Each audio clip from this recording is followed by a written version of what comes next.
Good evening and welcome. I'm so delighted that you all could join us, and I'm thrilled to be here with my friend and colleague Stuart Kanzeri, who's going to share some fantastic information with you on how to save on the cost of college. College is one of the biggest investments that we make in our children or ourselves, and it's an important one to be thoughtful about. And you are very lucky tonight to be in such good hands and get such good advice. If you have specific questions, any clarity that we can offer, feel free to put your questions in the Q&A box. We'll be glad to cover as many of them as we can in the next hour, but Stuart has a lot of information to share, so we're going to try and balance that out as well as we can. Before we get started, we would like to get to know you a little bit, so we're going to do a quick poll. We'd love to get a chance to know if you're a student or a parent in this process, or a student supporter, if you are somewhere in the high school journey, in middle school, earlier than that. It's never too late or too early to start saving and thinking about the cost of college and how we can help you shine. And so we'll just take a few minutes for you to finish the poll. And while we're doing that, I'm going to let you get to know us a little bit too. That only seems fair. So my name is Ginger Fay, and I'll be your host and moderator tonight. I've worked in college admissions and college counseling for over 25 years, and I love helping students achieve their goals, which is why I work at Appleruth. Appleruth is a tutoring and test prep company, and we really strive to help students see the confidence they can build in themselves helps make their goals a reality. So we work with students in lots of different ways. We help students who are planning for a high stakes admissions test. We help students who are struggling in academic work anywhere from elementary school through college. And we also do something called executive function coaching, which sort of puts all those skills together to try and build organizational skills so that students can achieve the things that are and check things off those to-do lists. So if there are ways that Appleruth can be of help to you, I hope you'll let us be part of your journey in this process. This is a great conversation to be having tonight, talking about ways to save on college, because we have ways for you to save on test prep. So we're actually in the middle of our summer sale. So anyone who purchases a 10-hour package would get an additional 2 hours for free. So if that's something that would be interesting to you, if the timing is right for that, we'd be glad to talk with you about it. So I'm going to introduce Stuart because you are getting real expertise on the cost of college, and I want you to know a little bit about the person that you're hearing that from. So we're going to talk tonight about the 4 ways to save. Do you want to jump through the next slides, Stuart? Yeah, absolutely. Are you, sorry, I know how to save on college, not necessarily that great with the tech tonight. You're doing just fine. Right. So on the next slide, we talk a little, it's something we sort of talked a little bit about already, which is students building their self-confidence and helping them achieve their goals. All right, what slide are you guys seeing, Ginger? I'm just seeing the first, we're still seeing the introductory slide. Okay, that is great. I'm on it. All right, from the beginning. Okay. There we go. All right. I think I've got it here, folks. Right. Just got to. And if you do have questions as you're watching, please feel free to put them in the Q&A box, as we mentioned. And we're going to share the recording of tonight's presentation, and Stuart hopefully is going to be kind enough to share his slides with us. So if you find you aren't able to take notes tonight, don't worry about it at all. We'll be able to share that with you. Stuart, why don't you start your presentation? Yes. Instead, right. You can skip the additional slides, these slides if you want. All right, there we go. Okay, there we go. All right, here we go. Okay. All right, so everybody, that's the end of it. There we go. Okay. So tonight we're welcoming as our very special guest, Stuart Kanzeri, who's founder of Peachtree College Planning, for this conversation about the 4 primary ways to save on college costs. Stuart has worked in the financial and college planning arena for more than 15 years. He made me stop counting. It's been a lot longer than that now, I think. He received his Bachelor of Arts in Communications from Tulane University and an MBA from Mercer University and financial planner certification from the University of Georgia's Terry School of Business. You are in great hands tonight, so I'm going to let Stuart take it from here, and then I will be here when we get to talk about some Q&A to hopefully help some of the cues that families and students and educators might have for us tonight. Okay, so you can see, can you see finding the right college now? Yes, we're right here. Okay, we are looking great. I'm just going to move my camera here a little bit. I am sorry, guys. I cannot get this screen to move, but I'll get there. So really, when we talk about the 4 ways to save on college, I always like to tell people, the one thing I hear in presentations all the time is, Stuart, you got to tell me the plan. You got to tell me the plan. I always say, look, in order to have the best plan for you, you've got to first understand the problem, because then you can see the possibilities. Then what we're going to talk about tonight is the principles. And then you can look at those principles and relate, and you can put them into your unique situation, because that every plan is as custom as your fingerprint. There's no one size fits all to this. So again, take notes. Some of the stuff is going to apply to you, some of it won't. But as we look at this, really the primary goal, and Ginger will tell you, is getting the perfect fit. And a lot of the perfect fit for many families in this day and age is about the financial fit, because as you know, college is anywhere from $15,000 a year up to $87,000. And that's only for 1 year. So we have a simple acronym that we like to use for families. If you want to save on the costs, you got to get the facts right. And the facts are the financial fit, the academic fit, the career fit, the timeline fit, and the social fit. So mom and dad, you have a big role, especially on the saving for college side. I say your students do have another role as well as the whole process, but there is a student saving side to this. So we'll go into that at the end of the presentation. But again, most families, a lot of times, I understand you want to make this your student's journey, and I think you should. But I see a lot of parents every year, they get into this too late. They don't understand how they can save. And so they overpay. It's estimated that 93.7% of all families overpay on college. And hopefully that will not be you after tonight's information. So some things that you're up against, state funding continues to decrease, still with the, what's going on with COVID, still flowing through to the state budgets at the university level. Students are applying to more colleges than ever, making it very hard on admissions. Offices, test optional is incredibly confusing to everybody. Do you need to submit a test score? Are they even required? And I will tell you, at a lot of schools, even though they are test optional, if you do have a good test taker, I will tell you, please submit a test score. I've seen numerous case studies over the last 24 months. Students with good test scores submitted to test optional schools get awarded more money. All right. Now, most people don't realize that 7 to 10 families take student loan debt. The average student loan debt's over $39,000. The new number is $1.9 trillion of student loan debt was the last number posted. And the reason why is because nobody shows families how to save on the cost of college. So we don't want you to be a statistic. So we really want to kind of help you understand what are the problems. First and foremost, the problems are the sticker price of colleges. You have a lot of schools now that are pricing $60,000, $70,000, $80,000.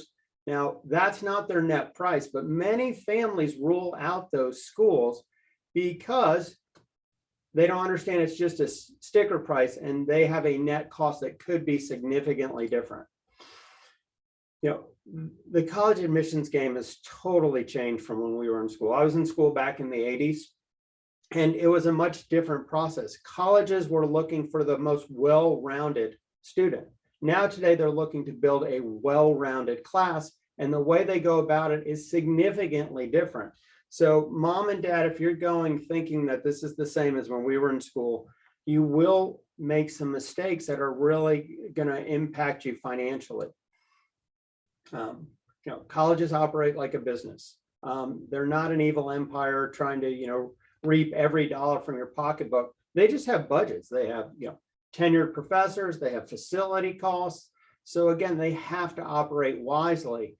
And so understanding that they follow specific business principles can allow you to basically maximize your situation to improve your financial position.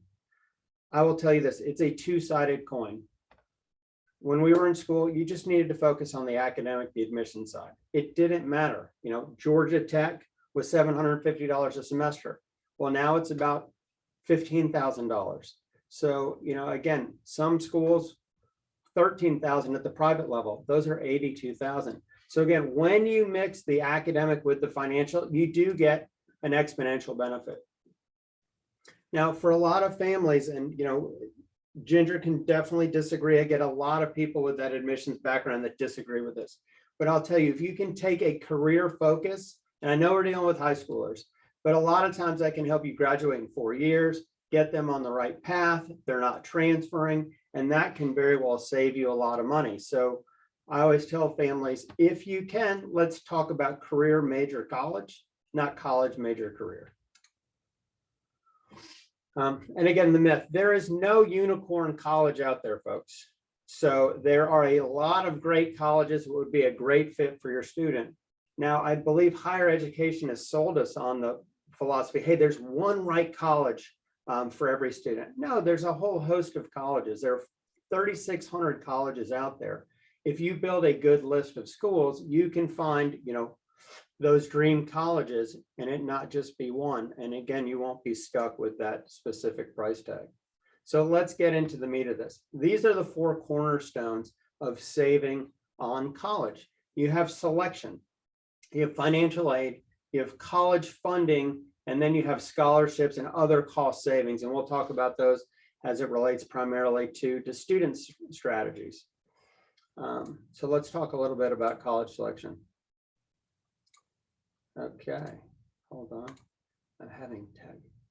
All right. One of the biggest reasons college costs too much is the way we all pick schools. You know, again, students pick them not following a good process, and parents do it too. So, you know, as you look at why so many kids transfer, switch majors, again, it's how they select schools. I'm not going to go into this one. We don't have a lot of time. One thing too, most kids don't graduate on time. If you look at it. So the average student takes over 5.2 years to graduate with a 4-year degree, according to the National Center for Education Statistics. It's hard to believe, but that 5th year of college can be incredibly expensive because not only are you paying an additional year, but you're also that lost opportunity cost on delaying graduate school and that future career, or delaying that career after undergraduate. So that can be almost $80,000 swing. So as you look at selection, and if you want to save on the cost, I always want you to think like an admissions officer. Remember, colleges operate like a business. They're looking to attract certain types of students. Again, they're not looking for well-rounded students anymore. They're looking to build a well-rounded class. Now, a lot of times they're also looking to elevate their profile, either with their test scores or their GPAs. Colleges love students that are in the top 25% of an incoming class. So again, if your student fits that profile, you could be awarded a lot of merit-based financial aid. So as you're building your college list, you want to see where your student fits from a financial perspective. There's other reasons from an academic perspective to also understand that. But students that are in the top 25% of schools that award merit-based aid tend to get a lot of money because those students do something for that school.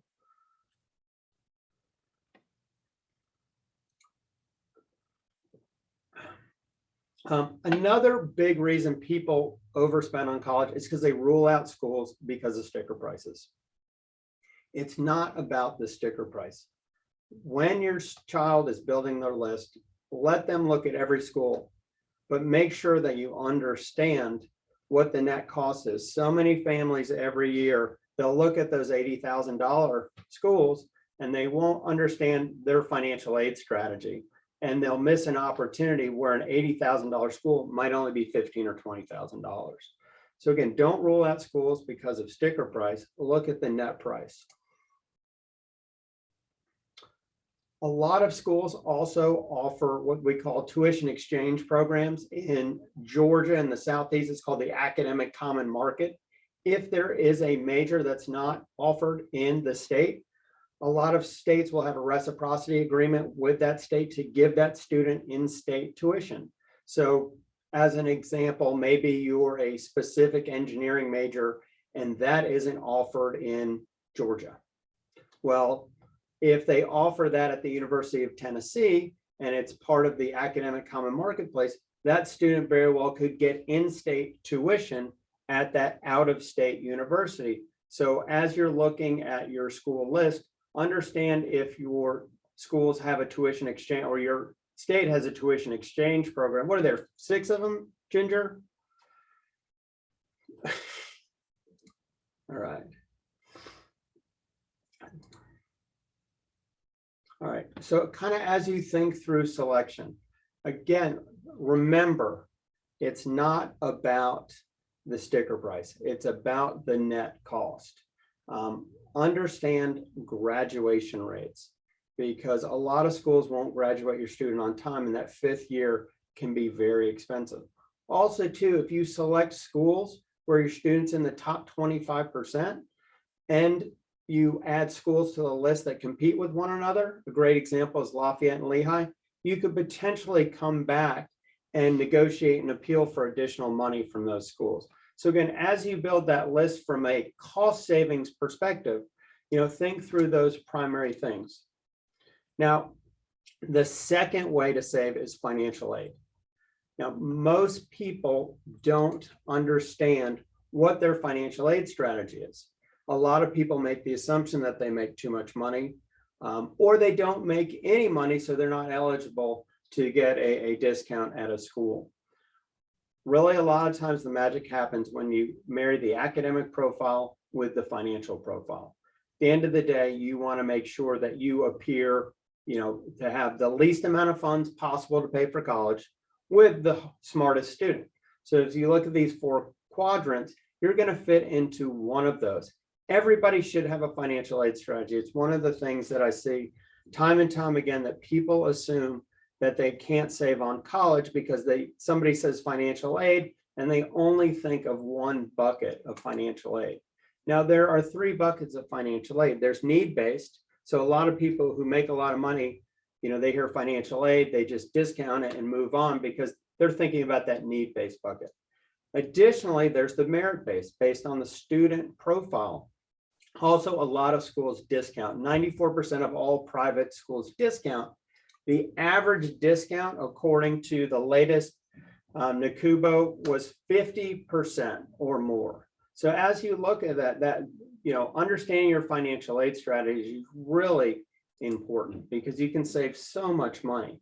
Now, how do you figure it out? The first step is understanding the most important number in the college planning space, and that's your expected family contribution. All that is a guidepost that schools use to figure out if you're eligible for need-based aid. Now, it isn't necessarily what you're going to pay. Many people pay more than their expected family contribution. Many people pay less.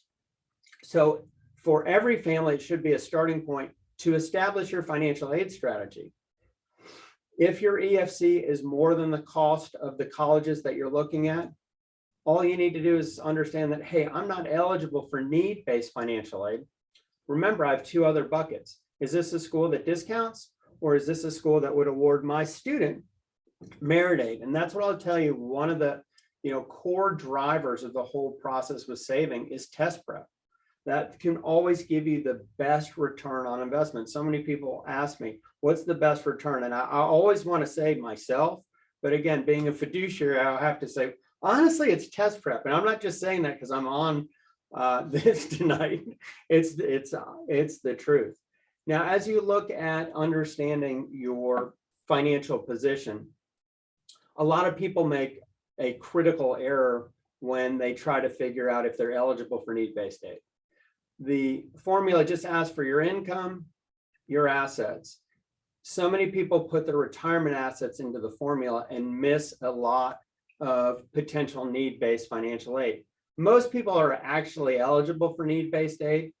Just a lot of people, you would get $10,000 or $15,000 off an $80,000 school. So still that net price doesn't make sense.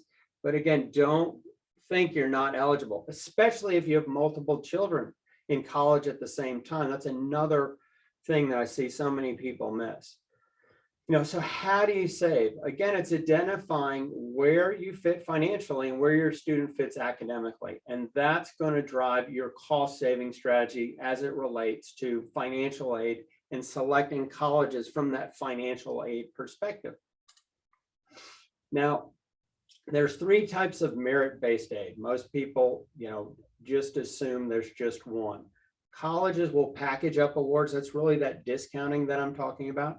Some will offer grid or automatic scholarships. And then there are other schools that will award competitive scholarships as well. So I bring this slide up because I see so many people lose the opportunity to win competitive scholarships at the universities that give automatic or grid scholarships. Here's what happens. Most families see that, hey, if my student has this GPA and this test score, this school is going to award us X amount of dollars. They stop there.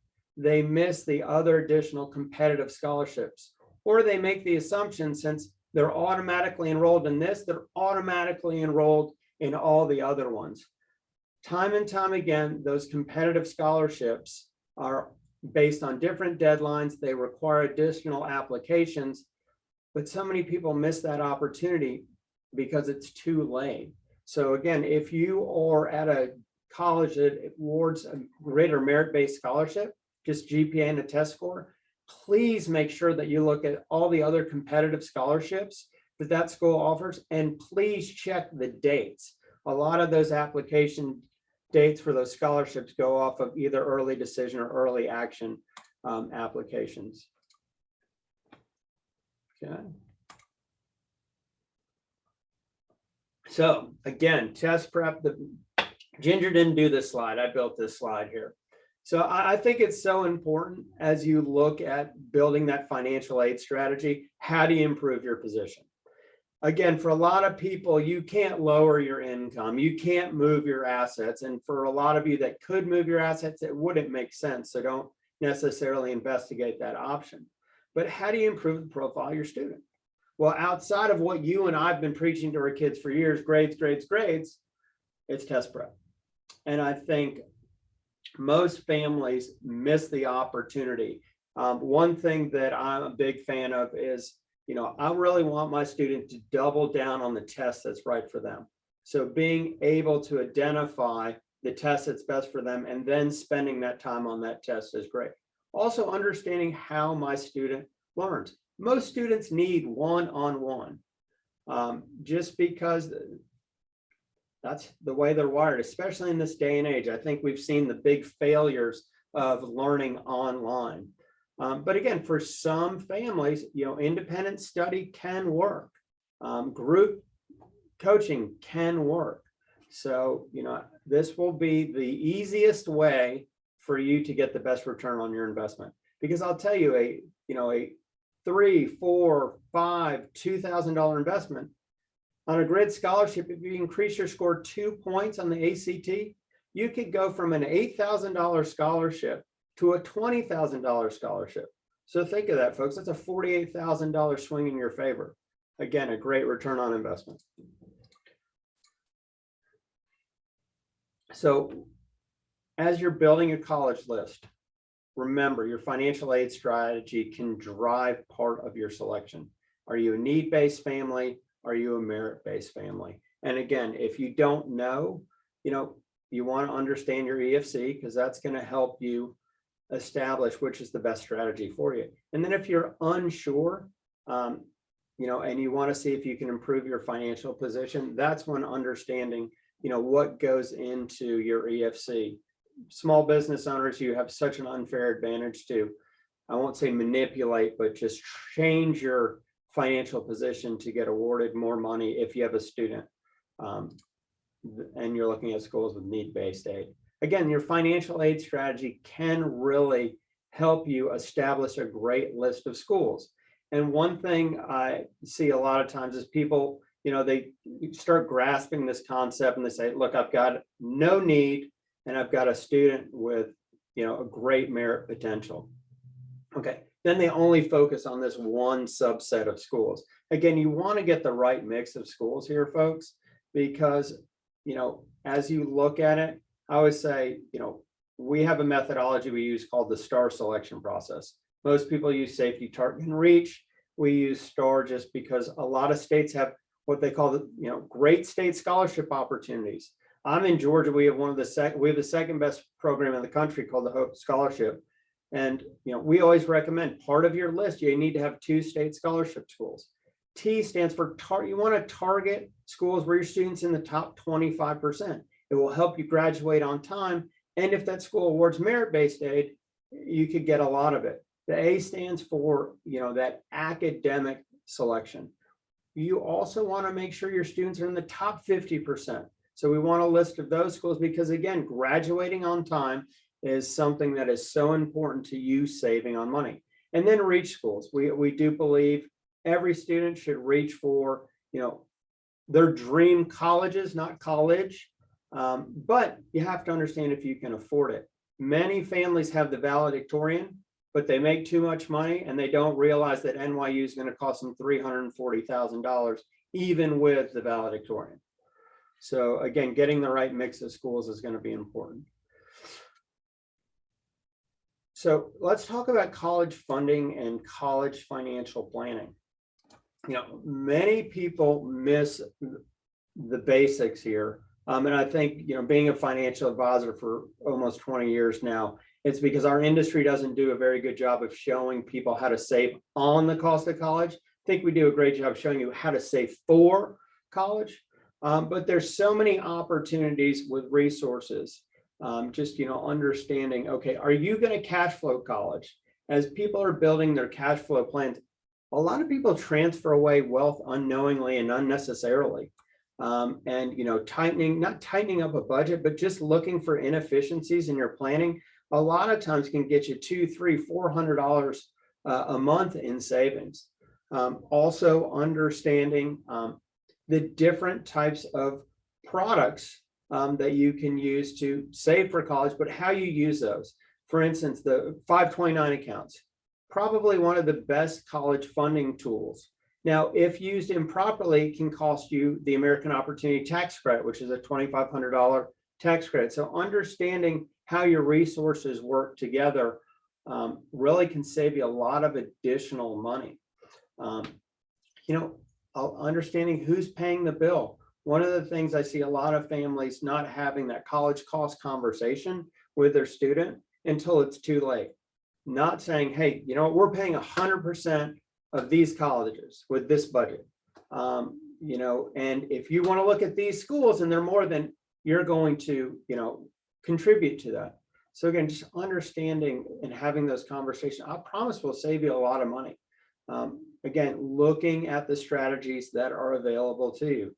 Give you an example. We have work with a lot of business owners and they're able to shift income to their students because they legally and ethically employ their students. They properly document their student working for them, and they're able to shift income from their high tax bracket to a zero effective bracket. Other strategies, you can gift appreciated assets if you do it properly, eliminate capital gains taxes. A lot of different strategies that are available. Now, for a lot of families that are eligible for need-based aid, especially in specific states like California, sometimes repositioning your assets makes a lot of sense. You can get a lot of money. You just have to understand, the tools where that money goes and if it's a true benefit to you or not. Timing, that's a big one, especially, a great example. I've got a lot of families calling me now. What am I going to do about my 529 account with the market volatility? The timing of when do I use those assets? Again, setting up how you have those assets properly allocated is critical to your success. I've got a lot of families who are going to have to go if the markets continue to stay down from their high back in January. They're going to take a significant reduction on those 529 assets, anywhere from 8 to 30%, depending on how they have them invested. And again, you want to be able to make sure that you've built a plan where you can use those resources later and let the market come back. Or you've properly investigated allocating those properly, knowing that, hey, I've got a bill coming due here in 6 months. I need at least X amount of dollars here in the stable or cash account, because I don't want to let my college assets, be, subject to market risk and all this volatility and all the insanity in the world right now. And again, I talked a little bit about the responsibility. Again, a lot of people will take loans, unfortunately. So having the right loan stack really can help you cut down on your costs, especially over the long haul. A lot of people, when you get your financial aid awards, you're going to be offered a Parent Plus loan. And the way the whole financial aid award letter at a lot of schools, it appears almost like you don't have to pay anything. And you don't have to pay anything out of pocket. Problem is, the majority of those funds are, basically going to come from your pocket, and you're going to be solely responsible for them. And you're on a specific timeline that isn't truly of benefit for most of us in these years, when there's other ways to structure loans. Using the private student loan market can be a great example. Using the direct federal loan program for the loans that are solely in the student's name. So in having that right loan stack and the timing of those is a big way to save. Additionally, we'll even set up plans, and a lot of people, give me grief about this. I'll have most people still take, even if you're going to pay, you can afford full pay. I'll have you take $10,000 of loans. I don't know. I feel like we still could have student loan forgiveness up to $10,000. That won't be means tested. Additionally, you can use 529 funds to pay off a student loan, and sometimes having the student loans can create some accountability. Then having a comprehensive plan, putting it all together, making sure that you identify, it's almost like a mortgage pre-approval. What do I have available for college? When am I going to use those funds? Have I accounted for inflation? So again, thousands of, again, under this, there's so many different ways to save. Then let's talk about, scholarships and other strategies. Most people don't realize the majority of money comes from the institutions themselves, over 83%. Only about 13% comes from outside scholarships. I see a lot of people spending a lot of time on outside scholarships when they should be focused more on the institutional level. Now, I'm not saying outside scholarships are a bad thing, but it's important to identify how schools on your list view outside scholarship. Some schools, again, it's going to be a blessing for you. It's going to cut down on your net costs. At other schools, it's just going to take away aid that they would have already given you. So that's what we call blendable and stackable awards. Now, if you are going to be focused on outside scholarships, please make it your students' responsibility. You can start early. There's a lot of scholarships, even as early as, a seventh grader can get college scholarships. There's some great sites out there. My favorite, and Ginger and my partner Fitz introduced me to Going Merry. That site is absolutely tremendous. So I definitely recommend everybody have their students sign up for a Going Merry account. It's a great tool. Checking with your high school. Your high school has a great list of local scholarships. Again, it can be a great way to save on college, but it can be a time trap too, because most schools on a lot of families' lists, the outside scholarship isn't going to move the needle when there are other things that you could potentially do with that use of time to lower the costs. Again, tax strategies, most people miss them. One of the biggest ones is the American Opportunity Tax Credit. Every year I'll see a family get really excited about it. And if you know, a tax credit is $1 for dollar. So it's a $2,500 a year. So really it's about $10,000 a year for college. Now, how do you qualify for it? Well, you have to have a certain income, adjusted gross income, or actually, to get really technical, a modified adjusted gross income of $160,000 to $180,000. A lot of people can actually manipulate that by putting more money into their retirement plan. I see a lot of people miss that opportunity. I see a lot of people miss it with how they pay for college. They'll use all their 529 assets to pay for, let's just say, year one. Well, if you know anything about the tax code, you can't double dip with tax strategies. So with a 529 account, you get a tax deferral and you get money take towards college tax free. Well, when you pay for the entire college bill, they're not going to basically then say, oh, well, you're at this income level. Now we're going to give you an additional $2,500 credit. So how you set up your plan to pay is important. You've got to pay $4,000 out of your pocket or not from a 529 account to be eligible for that American Opportunity Tax Credit. A lot of that money gets left on the table every year. Business owners, again, you have so many different opportunities out there to lower the cost using the tax code. You know, a simple example, this was a case that we worked on. Family made $180,000. Now, that was the top phase out for the American Opportunity Tax Credit, so they weren't eligible. Well, what they didn't realize was they were a little short on retirement funds. They were able to put $20,000 into a retirement account, lowering their adjusted gross income down to 160, then qualifying for the American Opportunity Tax Credit. So again, stuff like that can be done. Again, gifting appreciated assets, hiring your child, even business owners, you can actually put in an educational benefit plan into your company when your student's a junior or senior. So kind of as you look at that, then you look at the student strategies. So what can your student do? Well, first, my favorite thing is when your student goes to college, I want their first friend to be the RA, all right? Because I want them to ask the RA how they became an RA.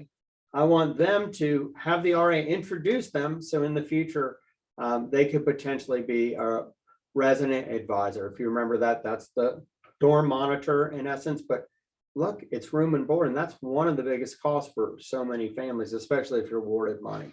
Additional, going summer school. I think you're seeing a lot of schools actually asking students to come summer session before the fall. But again, using lower cost hours to make sure you graduate on time. That's a big one that you can utilize if your student's falling off track, using the summer school, because they're usually about a third less the cost. So again, a great way to save. Again, for those of you, the military, the GI Bill, the ROTC program can be a great program. And there's thousands of others. But I hope I have impressed upon you tonight. Not with my best presentation, Ginger will tell you. I will tell you that for sure. There's so many different ways that you can save within those four cornerstones of selection, financial aid, college funding, college financial planning, and then scholarship and student strategies. So again, you really want to ask yourself, if you at this point don't believe that you can save on the cost of college, I'm sad because you're going to miss something. You're really going to miss an opportunity to save. And I'll tell you, you're not only saving $1 today, but you're also saving the lost opportunity cost on that dollar into the future. And for so many people, they make assumptions around the financial side of college, and they risk destroying their retirement. But for many of you, it's really devaluing your retirement, sometimes derailing. I hear a lot of families say, hey, you know what, I'm gonna work an extra 2 years. And you don't need to. There's so many different ways that a family can save on the cost of college, even with where costs are today. So I'm going to kind of open that up for questions.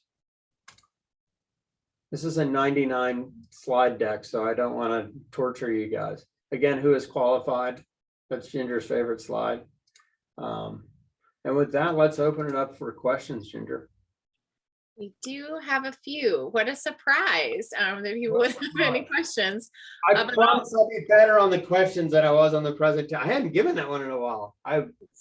It's always fun to hear you share your advice and perspective, Stuart, because I learn something every time. And that's as someone who has been applying to college for more than 2 decades. You still learn something every time. So thank you for sharing those thoughts with us.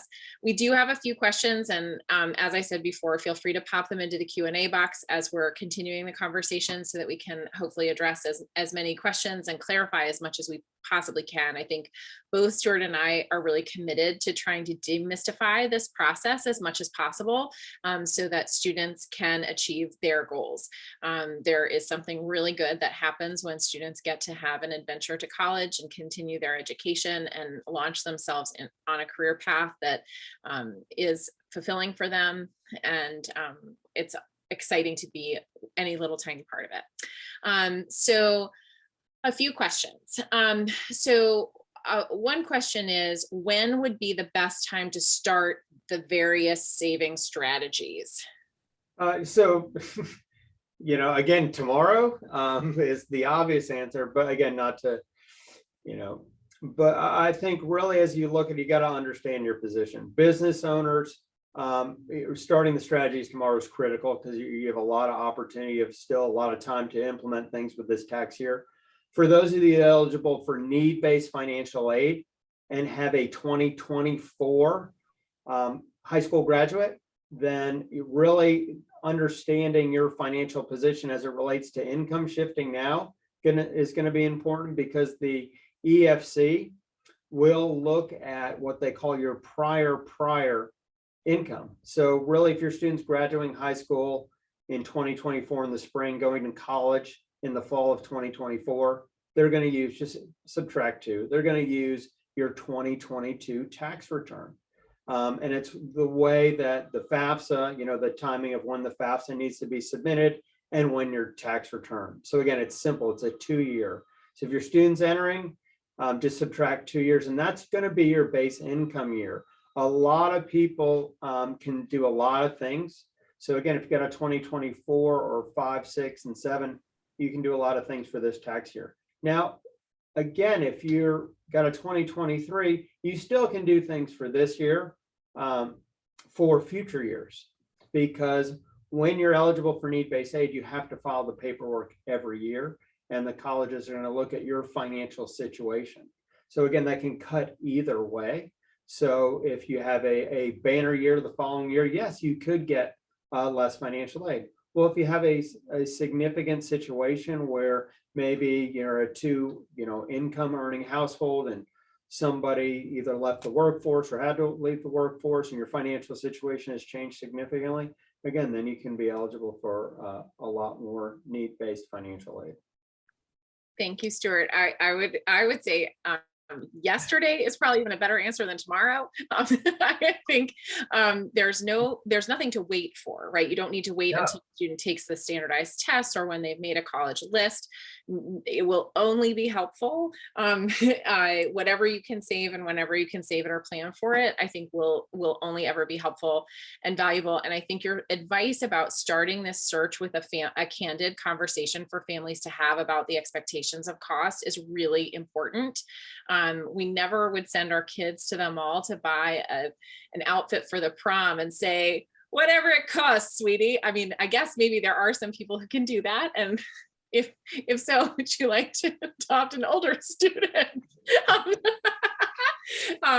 Most of the time we set a budget before we start shopping. And I think that's helpful to do as a family, to think about that before the process gets started. And it's also, though, truly never too late. Like, there are choices that students can make even when they're enrolled in college, like you pointed out, Stuart, in terms of becoming an RA and saving on the very big budget item of room and board housing expenses. How can you elaborate a little bit about creating an educational benefit plan for business owners? You mentioned that, and someone asked for a little bit of explanation. Yeah, so all you do if you have a student in college, of course, I'm not a CPA, but I do a lot of tax planning with CPAs. You just need to talk to your CPA about putting this educational tax benefit in. It's only eligible for junior and senior year of college. Additionally, the benefit does have to be given to, if you have a large employee base, you're going to have that. So again, it works better for smaller family-owned businesses. So again, talk to your CPA about that. And what we do offer, and you'll see this in the slides, is I offer everybody a 20-minute free call just to discuss their situation. Promise to tell you the next 3 things that you should be doing. If I can help you get there faster, I'll let you know. For most families, what we do isn't a fit, but I want to help you and, give you the information that you need. So again, if that's something you're interested in, you can, just click the button in the slides that we give out and you can schedule that call, but we can talk a little bit more about that. Thanks, Stuart.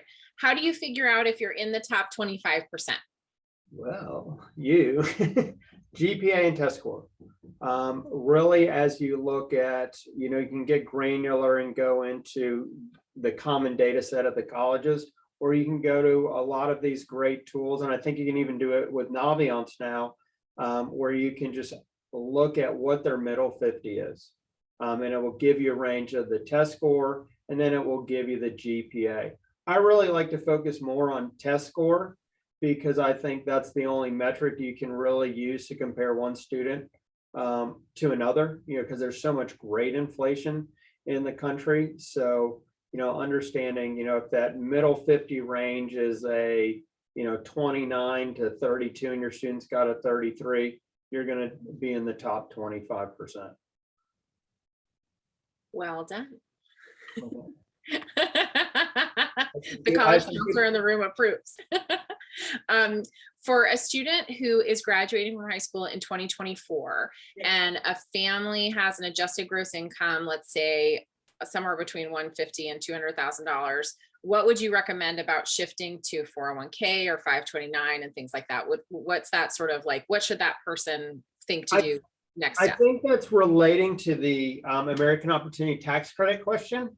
So as you look at your adjusted gross income, really shifting more to your retirement plan is going to lower that adjusted gross income. The 529 account doesn't do it. It does have a lot of state tax benefits, but it doesn't have anything at the federal level. And the American Opportunity Tax Credit is a federal tax credit. So really lowering your income through, HSA, retirement contribution, that's how you'll get down to that $160,000 mark. Thank you. So what's the strategy of high merit low need when you've got a family that's looking at really elite schools that don't offer merit scholarships and the expected family contribution is high, but they don't feel like they can afford it? Ginger will tell you if you're looking at Duke, there's a county you need to move to. But, it's unfortunate. 83 schools in the country do. They don't award merit-based aid, and if they do, it's less than $2,500. So kind of as you look at that, you want to identify, non-financial aid strategies. Again, do you have the opportunity with tax? Do you have something financially that you can do? Is it a school that, I have 8 schools that I believe, look, if your student gets into the robotics program at MIT and you can't afford it, finance the whole thing, you'll get a return on investment. But religious studies at Harvard, I don't think so. So again, that's, there are other strategies there, but again, it's problematic. One thing that I would tell you as you look at the numbers behind an undergraduate degree, all income levelizes. So sometimes those prestigious schools aren't really giving you the financial benefit that you think they would. Now at the graduate school, they absolutely do. The delta between the salaries is significant. I'd rather see a family on a graduate school path pick a school where they're maybe in the top 15 to 10% of an incoming class, figuring they'll stay there, and going into that elite graduate school instead of coming out of an elite undergrad program. You're coming out and competing with probably 50 to 100 of your classmates, where if you're kind of the top dog at maybe a school like Tulane or SMU, you probably have a higher probability of getting into that elite school because you're not competing with as many and you're in a higher position coming out of that school. Thank you. Can you talk a little bit about when and how someone could go about applying for those institutional scholarships that you said there are so many of? Yes. So again, institutional, you're going to look at the schools that you're applying to, and really they're going to have competitive scholarship dates. So traditionally, it's always going to be driven by the application deadline. Now, there are different application types. There's early decision, early action, single restricted, rolling, regular admissions. So looking at the school's competitive scholarships and understanding what those timelines are. So simple, go to school. Actually, I like a lot of the sites better because they are doing a much better job of aggregating those competitive scholarship deadlines. But traditionally, I always say to play it safe. Figure if your student is going to apply for a competitive scholarship award, just think it's going to go off the early decision or early action application deadline, not the regular. Now, a lot of schools have moved them back, but again, it's better safe than sorry. I'd agree with that. I always say you should be applying for financial aid at the same time that you're applying to the school. You should be applying for scholarships the same time you're applying to the school, so you can get the information back from those different sources at the same time in order to make an informed decision. We've got a question from someone who is not a permanent citizen, and their child is on a dependent visa. Is that something you feel comfortable talking about, or do you want me to do that one? I would like you to do that one. That would be a hard pass. No. Shouldn't have even asked. So so in terms of a lot of what we talked about was need-based financial aid and federal programs. Anything that's a federally subsidized program is something that requires a student to have a status with the government, like they themselves are a permanent resident. They could be in a protected refugee status. But if the student is an international citizen, then there will not be a federally subsidized program that can support them, which means that the financial aid award has to be funded by the school. Some school, and that's just determined school by school. So some schools are in a position to be incredibly generous for students who are coming from other countries, and other schools are not in a position to be quite as generous. And they, in fact, actually ask international students to prove that they have enough in the bank to afford it when they apply to the school.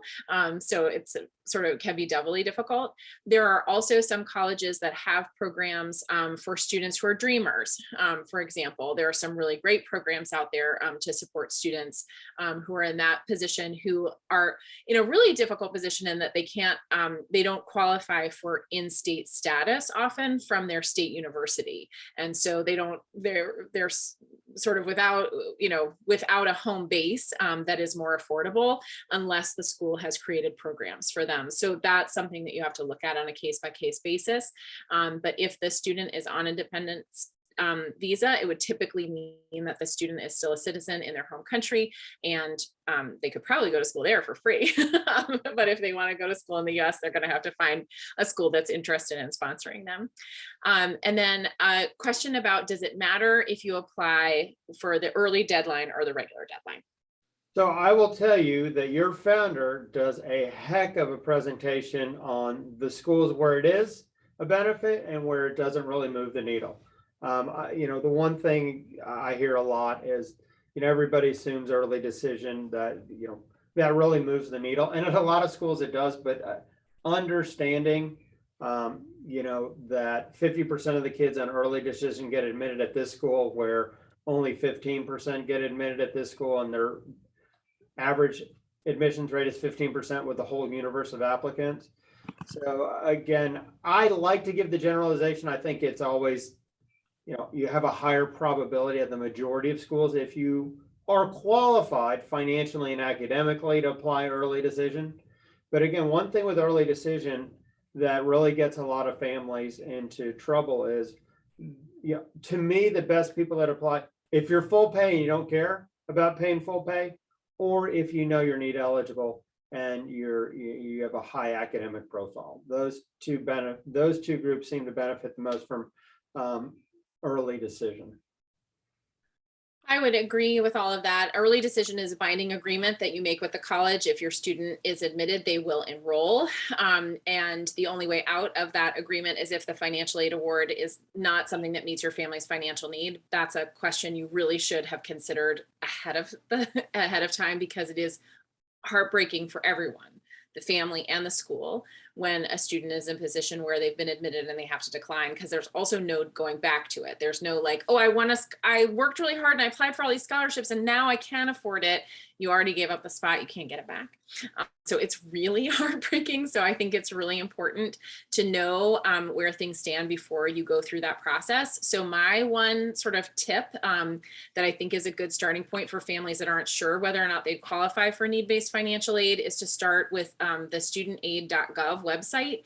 There's an aid estimator on that website that will tell you approximately what your expected family contribution would be, which gives you a sense of whether or not you're going to qualify for need-based financial aid at the majority of schools that you apply to. And if you're applying to a school that meets 100% of demonstrated need and is need blind in the process, then you can feel confident as a high need family applying early decision, or if you can afford the whole thing, then you can also feel confident applying early decision.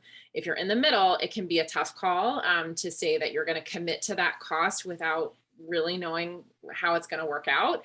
And I would say the advantage of early decision is smaller than we think it is. I think sometimes we look at those statistics and it seems overwhelmingly obvious that we should apply early decision. I would mention a couple things. One is those numbers are skewed. The early decision pool is different than the regular decision pool. It has more recruited student athletes in it, and it has more alumni children in it. And those were two groups that were more likely to be admitted in the first place. So that advantage that they have kind of is the thing that makes early decision look a little bit more advantageous. In my experience working in admissions, I worked in admissions at Duke and I've read applications for Emory. And I was laughing when you said students can apply for college scholarships in 7th grade. I'm reading for the Jack Kent Cooke Foundation Scholarship like literally today, so which is one of those programs. So I've read for a lot of different application situations and seen a lot of different options and choices. And in my experience, early decision counts like a participation grade. If you remember participation grades, right? You try it really hard, you raise your hand a lot, and you wipe down the, remember when there used to be chalkboards and we used to have to wipe them down? But you try a lot.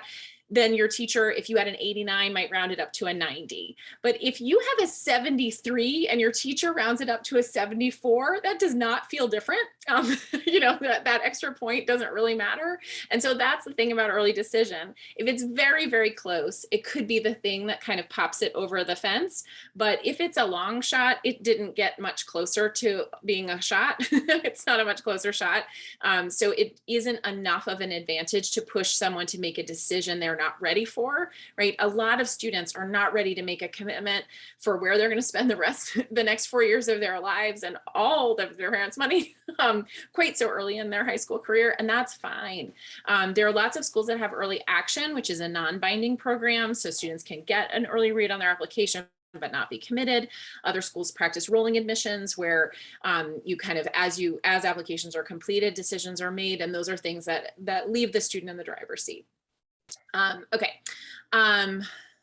The last question is for you. Is a perfect one. I typed it in. No, I'm kidding. Perfect one.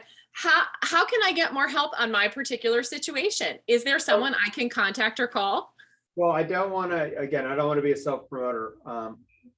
So here's what I'd like to do. I'd like to leave everybody with what their next steps would be if you work with somebody who knows what they're doing. So everybody on here, I want you to get organized.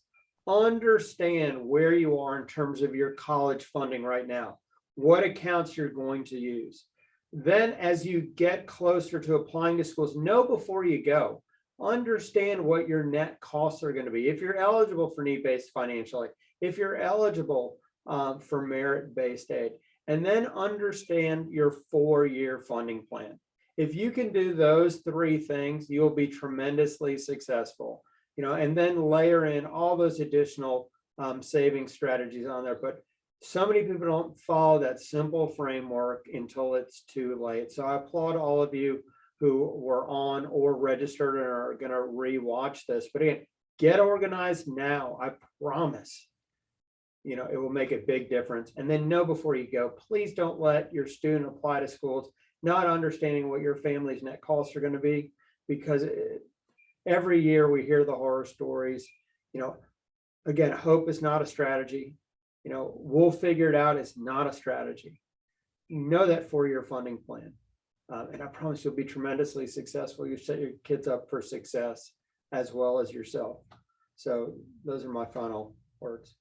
Thank you so much, Stuart. I'm grateful for you to share your wisdom with us tonight. As we mentioned, you'll get those of you who are tuned in or registered will receive a copy of the recording and Stuart's slides. You can peruse at your leisure. Thank you to the whole team at Peachtree College Planning. If they can be of help to you, I know they'd be glad to, and you can sign up, as Stuart mentioned, for a 20-minute session to just kind of figure out your next steps and if that's a good fit for you. If we can be of help to you here at Appleruth with academic tutoring, standardized test prep, or executive function coaching, I hope you will feel encouraged to reach out and let us be part of your journey. Thank you all so much for being part of our conversation this evening, and good night. Good night.